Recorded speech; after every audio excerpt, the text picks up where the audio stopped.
بسم اللہ الرحمن الرحیم الرحمن وہ رحمان ہی ہے علم القرآن جس نے قرآن کی تعلیم دی، خلق الانسان علمہ البیان اسی نے انسان کو پیدا کیا، اسی نے اس کو واضح کرنا سکھایا۔ الشمس والقمر بحسبان سورج اور چاند حساب میں جکڑے ہوئے ہیں، والنجم والشجر يسجدان اور بیلیں اور درخت سب اس کے آگے سجدہ کرتے ہیں۔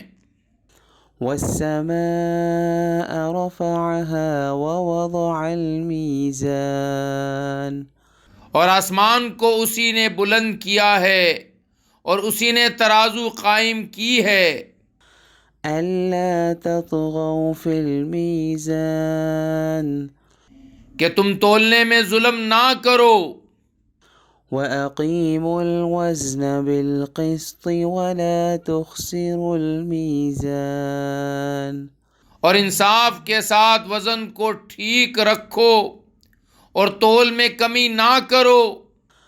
والأرض وضعها للأنام اور زمین کو اسی نے ساری مخلوقات کے لیے بنایا ہے، فيها فاكهة والنخل ذات الأكمام اسی میں میوے اور کھجور کے گابوں والے درخت بھی ہیں، والحب ذو العصف والريحان اور بھوسے والا غلہ اور خوشبودار پھول بھی۔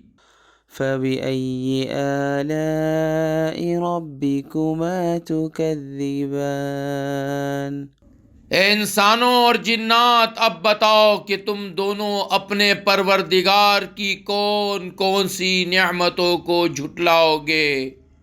خلق الإنسان من صلصال كالفخار اسی نے انسان کو ٹھیکرے کی طرح کھنکھناتی ہوئی مٹی سے پیدا کیا، وخلق الجان من مارج من نار اور جنات کو آگ کی لپٹ سے پیدا کیا۔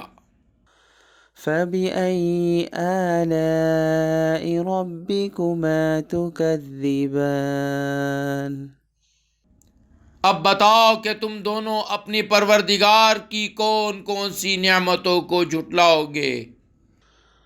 رب المشرقين ورب المغربين دونوں مشرقوں اور دونوں مغربوں کا پروردگار وہی ہے۔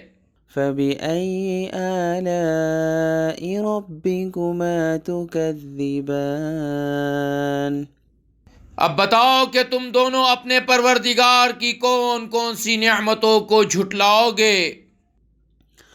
مرج البحرين يلتقيان اسی نے دو سمندروں کو اس طرح چلایا کہ وہ دونوں آپس میں مل جاتے ہیں، بينهما برزخ لا يبغيان پھر بھی ان کے درمیان ایک آڑ ہوتی ہے کہ وہ دونوں اپنی حد سے بڑھتے نہیں۔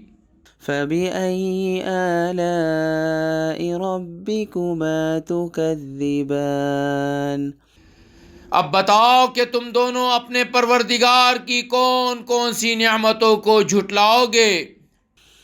يخرج منهما اللؤلؤ والمرجان ان دونوں سمندروں سے موتی اور مونگا نکلتا ہے۔ فبأي آلاء ربكما تكذبان اب بتاؤ کہ تم دونوں اپنے پروردگار کی کون کون سی نعمتوں کو جھٹلاؤ گے۔ وله الجوار المنشآت في البحر كالأعلام اور اسی کے قبضے میں وہ جہاز ہیں جو سمندر میں پہاڑوں کی طرح اونچے کھڑے کیے گئے ہیں۔ فبأي آلاء ربكما تكذبان۔ اب بتاؤ کہ تم دونوں اپنے پروردگار کی کون کون سی نعمتوں کو جھٹلاؤ گے۔ صدق اللہ العظیم۔